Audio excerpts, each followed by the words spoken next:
അല്ല അത് പറയാനായിട്ടില്ല, എക്സ്പീരിയൻസ് ചെയ്ത കുറെ സംഭവങ്ങളുണ്ട് അവൻ്റെ കൂടെ.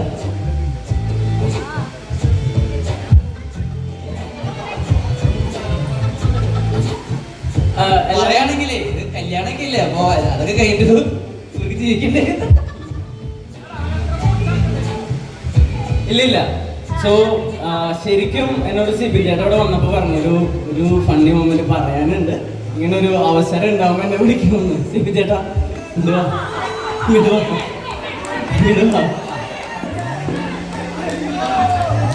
ഫണ്ണി മൊമെന്റ് മറ്റേ ഇടുവാ ഈ ചോദ്യം ആരുണ്ടാക്കിയേ? ആദ്യം ചേച്ചി ഒരു ഫണ്ണി മൊമെന്റ് പറഞ്ഞിട്ട് ഇവിടുന്ന് പോയാൽ മതി. ഓക്കെ, നമുക്ക് ഇവിടെ ഒന്ന് ഷെയർ ചെയ്യാം അല്ലെ, ഇവിടെ എന്താ പറയാനുള്ളതെന്നൊന്ന് നോക്കാം. ഭയങ്കര ആത്മാർത്ഥമുള്ള പയ്യനായതുകൊണ്ട്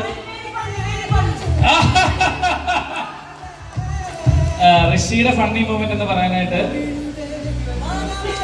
നീ കുറച്ചു മുന്നേ പറഞ്ഞില്ലേ, അതാണ്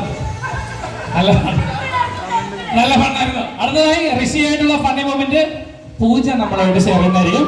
പൂജ പ്ലീസ്, പൂജ വരും. അവിടെ മഞ്ഞാക്കിയിട്ടിരിക്കല്ലേ, വരും. നമ്മള് പൂജയെ വിളിക്കണം. ചേച്ചി, ഇത്തരത്തിലുള്ള മനോഹരമായ ചോദ്യങ്ങൾ ഇനിയുണ്ടോ?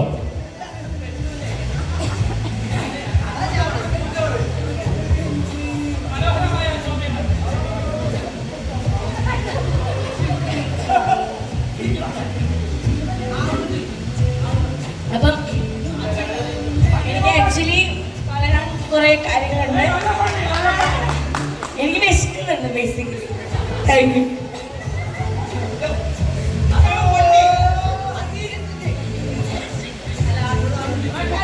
ഓക്കെ, നമുക്ക് ഇവിടെ ചോദിക്കാം അല്ലെ.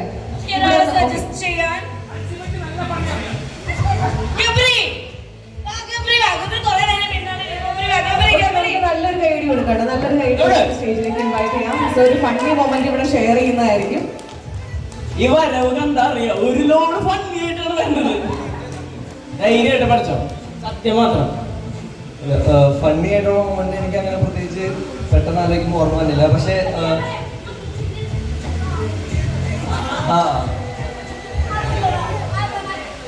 ഓക്കെ, അപ്പോൾ ഞങ്ങൾ വന്ന സമയത്ത് ഫസ്റ്റ് മീറ്റ് ചെയ്ത സമയത്ത് എനിക്ക് തോന്നുന്നു നേരത്തെ പരിചയമുണ്ട്, കോമൺ ഫ്രണ്ട്സ് ഒരുപാട് പേരുണ്ടെങ്കിലും നേരിട്ട് കണ്ടിട്ടില്ല. ബിഗ് ബോസിൽ വെച്ചിട്ടാണ് ഞങ്ങൾ ആദ്യമായിട്ട് മീറ്റ് ചെയ്യണത്. അപ്പോൾ ഫസ്റ്റ് ഒരു മിസ്അണ്ടർസ്റ്റാൻഡിങ്ങിലൂടെയാണ് തുടങ്ങിയത്. അതുകൊണ്ടായിരിക്കാം ചിലപ്പോൾ അതിനുശേഷം എനിക്ക് ഹൗസിൽ ഏറ്റവും ഇഷ്ടപ്പെട്ട ആൾക്കാരിൽ ഒരാൾ ആയിട്ട് എനിക്ക് ജെന്യുവൻ ആയിട്ട് തോന്നിയിട്ടുള്ള ഒരാളാണ് ഋഷി. അത് പുറത്തിറങ്ങിയതിന് ശേഷം എല്ലാവരുമായിട്ട് നമ്മൾ ബന്ധം പുലർത്തിയിട്ടില്ലെങ്കിലും വല്ലപ്പോഴാണെങ്കിലും ഒരിക്കൽ വിളിച്ച് ആ ഹൗസിൻ്റെ അകത്തെ ഡൈനാമിക് മാറാതെ പുറത്ത് വന്ന് സംസാരിച്ചിട്ടുള്ള ഒരാളാണ് ഋഷി. ഫണ്ണി ആയിട്ടുള്ള പരിപാടി എനിക്ക് തോന്നുന്നു ഏതെങ്കിലും ഗെയിമിന്റെ ഞങ്ങൾ അങ്ങനെ പുറത്ത് വെച്ചിട്ട് അധികം കണ്ടിട്ടില്ല. അതുകൊണ്ട് എനിക്ക് അങ്ങനെ പുറത്തെ കാര്യങ്ങൾ അറിയില്ല. അറിയാവുന്ന കാര്യങ്ങളോട് പറയാൻ പറ്റില്ല.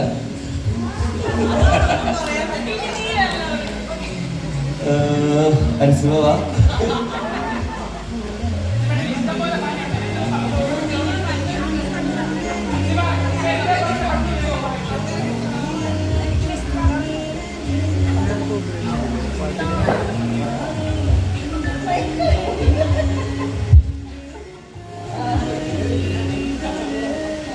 ഋഷി, നിന്നെ പറ്റിയുള്ള ഫണ്ട് എന്താ പറയണ്ട? പറയണോ?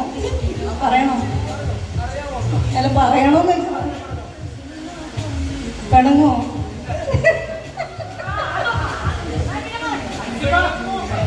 അല്ല, കല്യാണം 5-ാം തീയതിയാണ്. 5-ാം തീയതി കഴിഞ്ഞിട്ട് പറഞ്ഞാൽ പോലെ. അല്ല, പ്രത്യേകിച്ചൊന്നും കേട്ടോ. പാവാണ് എന്നൊക്കെ എല്ലാരും പറയാം. അത്ര വലിയ പാവൊന്നും അല്ല ആശാൻ. അവൻ കാണിച്ചേ, അവന് പാവാണെന്ന് പറയണതാണ് ഇഷ്ടം. പാവല്ലേ? അല്ല, അതായത് വലിയ ഫണ്ടൊന്നുമല്ല, എന്നാലും ഇത്രയും നേരം പറഞ്ഞ സ്ഥിതിക്ക് പറയാം.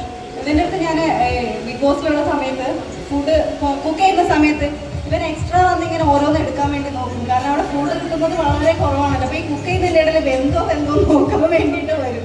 അപ്പോൾ ഈ വെന്തോ നോക്കണം എന്തിനാണെന്നറിയോ? ഇടയ്ക്കിടയ്ക്ക് ഓരോ പീസ് എക്സ്ട്രാ കഴിക്കാൻ കിട്ടുമല്ലോ, അതിന് വേണ്ടിയിട്ടാണ്. ഇല്ല, കഴിഞ്ഞിട്ടില്ല. അങ്ങനെ ഇവ എടുക്കാൻ വേണ്ടി വരും. അപ്പം നമ്മൾ മൂടി വയ്ക്കില്ലേ കുക്ക് ചെയ്യുന്ന സമയത്ത്, മൂടി അങ്ങോട്ട് നീക്കി വെച്ചിട്ട് ചിക്കൻ്റെ പീസ് അതിന് മേലെ ഇട്ടിട്ട് എടുത്ത് കഴിച്ചോന്ന് പറയും. അപ്പോൾ നമ്മളെന്താ ചിക്കൻ്റെ പീസെല്ലാം എടുത്ത് കഴിക്കുക, ഇവനെ മൂടി അങ്ങ് നല്ല ചൂടുള്ള മൂടില്ല അതോടെ തന്നെ എടുത്തിട്ട് അങ്ങ് പോയി. ഓർമ്മ ഉണ്ടാവും. അവസാനം കൈയൊക്കെ പൊള്ളി, എന്നാലും വരും ചിക്കൻ്റെ പീസ് എടുക്കാൻ. അത്രയേ ഉള്ളൂ, അല്ലാതെ വല്ലാത്ത പണിയൊന്നുമില്ല. എനിക്ക് പേഴ്സണലി ഫണ്ണി ആയിട്ട് തോന്നിയിട്ടുള്ള ഒരു സംഭവം എന്താണെന്ന് വെച്ചിട്ടുണ്ടെങ്കിൽ ഞാൻ കൂടുതലും ഹൗസിന്റെ അകത്തുള്ള കാര്യങ്ങൾ പറയാൻ കാരണം എന്താണെന്ന് വെച്ചാൽ ഞങ്ങൾ നേരത്തെ പറഞ്ഞ പോലെ അകത്താണ് നമുക്ക് കൂടുതലും ടൈം സ്പെൻഡ് ചെയ്യാൻ പറ്റിയിട്ടുള്ളത്. എനിക്ക് ഫണ്ണിയാണോന്ന് നിങ്ങൾക്ക് ഫണ്ണിയാണോന്ന് അറിയില്ല, എനിക്ക് കുറച്ച് ഫണ്ണി ആയിട്ട് തോന്നിയിട്ടുള്ള ഒരു കാര്യം എന്താണെന്ന് വെച്ചാൽ നമ്മൾ എക്സ്ട്രീംലി വിഷമിച്ചിരിക്കുന്ന സമയത്ത് അല്ലെങ്കിൽ എക്സ്ട്രീംലി നമ്മൾ മറ്റേ ഭ്രാന്ത് പിടിച്ചിരിക്കുന്ന സമയത്ത് ഋഷി അടുത്ത് വന്നിട്ട് അതായത് താല്പര്യം ഇല്ലെങ്കിൽ പോലും ചോദിക്കുന്ന ഒരു ചോദ്യമുണ്ട്. അത് ആക്ച്വലി പുള്ളിയുടെ ഉള്ളിലുള്ള ഒരു കെയറിങ് സൈഡിൽ നിന്ന് വരുന്ന ഒരു ക്വസ്റ്റ്യൻ ആണ്.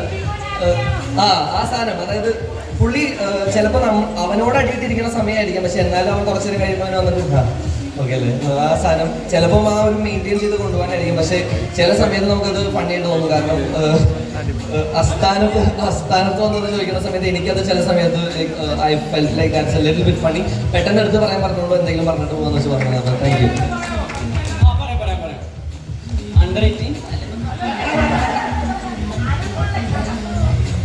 ഒരു കാര്യം പറയട്ടെ, ഫണ്ണി അല്ലാത്തൊരു കാര്യം, സീരിയസ് ആയിട്ടുള്ള കാര്യമാണ്. അല്ലല്ല, ഞാൻ വളരെ സീരിയസ് ആയിട്ടുള്ള ഐഷുവിൻ്റെ അടുത്ത് പറയാനുള്ളതാണ്. കാരണം ഋഷിക്ക് ഈ ലോകത്തെ ഏറ്റവും കൂടുതൽ ഇഷ്ടം ഋഷിയുടെ അമ്മയാണ്. ഒരു പെൺകുട്ടി എപ്പോഴും ആഗ്രഹിക്കുക ഏറ്റവും കൂടുതൽ സ്നേഹിക്കുന്ന ഭർത്താവിനെയാണ്. അപ്പോൾ ഏറ്റവും കൂടുതൽ അമ്മയെ സ്നേഹിക്കുന്ന ഒരു ചെറുക്കന് അല്ലെങ്കിൽ ഒരു പുരുഷനാണ് ഏറ്റവും നന്നായിട്ട് ഭാര്യയെ സ്നേഹിക്കാൻ പറ്റുക. അത്രയും സ്നേഹം ഐഷുവിന് ഈ ലൈഫ് മുഴുവൻ കിട്ടട്ടെ, ഋഷിക്ക് തിരിച്ചും കിട്ടട്ടെ. ഐഷു ഋഷിയും ഒരുപാട് കാലം ഹാപ്പി ആയിട്ട് ജീവിക്കട്ടെ. എനിക്ക് ഫണിയായിട്ടൊന്നുമില്ല, പക്ഷെ ഞാൻ കുറച്ച് സീരിയസ് ആയിട്ടൊരു കാര്യം പറയാം. ഞാൻ പരിചയപ്പെട്ട ആൾക്കാരിൽ വളരെ ചുരുക്കം ചില ആൾക്കാർക്കുള്ളൊരു ക്വാളിറ്റിയാണ് ഒന്നും എക്സ്പെക്ട് ചെയ്യാതെ ആൾക്കാരെ സ്നേഹിക്കുക എന്നുള്ള. അങ്ങനെ ഒന്നും എക്സ്പെക്ട് ചെയ്യാതെ ആൾക്കാരെ സ്നേഹിക്കുന്ന ഒരാളാണ് ഋഷി. ഋഷിക്ക് നമ്മളൊന്നും കൊടുക്കണ്ട, പക്ഷെ ഋഷിക്ക് നമ്മളോടുള്ള സ്നേഹം ആത്മാർത്ഥമാണ്. ഇവൻ എന്നെ അണ്ണെന്ന് വിളിക്കുന്നതും ഞാൻ എന്നെ തമ്പി എന്ന് വിളിക്കുന്നതും വളരെ ആത്മാർത്ഥമായിട്ടാണ്. സോ നിനക്ക് എല്ലാ മംഗളങ്ങളും നേരുന്നു. ഋഷിയെ പോലെ ആത്മാർത്ഥമുള്ള ഉള്ളുന്ന സ്നേഹമുള്ള ഒരാളെ കിട്ടിയതിന് ഐശ്വര്യ വളരെ വളരെ ലക്കിയാണ്. അതുപോലെ തിരിച്ചും ഐശ്വര്യയുടെ സ്നേഹം എന്നും നിങ്ങൾ വളരെ ഹാപ്പി ആയിട്ടിരിക്കട്ടെ. എനിക്കിത് പറയണം തോന്നി, ബിക്കോസ് ഇപ്പൊ എല്ലാവരും എക്സ്പെക്ട് ചെയ്തുകൊണ്ടാണ് സ്നേഹിക്കുന്നത്. അങ്ങനെ എന്താ പറയാ, എക്സ്പെക്ടേഷൻസ് ഒന്നുമില്ലാതെ സ്നേഹം മാത്രം കൊടുക്കാറുള്ളതാണ് ഞങ്ങളുടെ ഋഷി. We love you, Rishi. Love you both.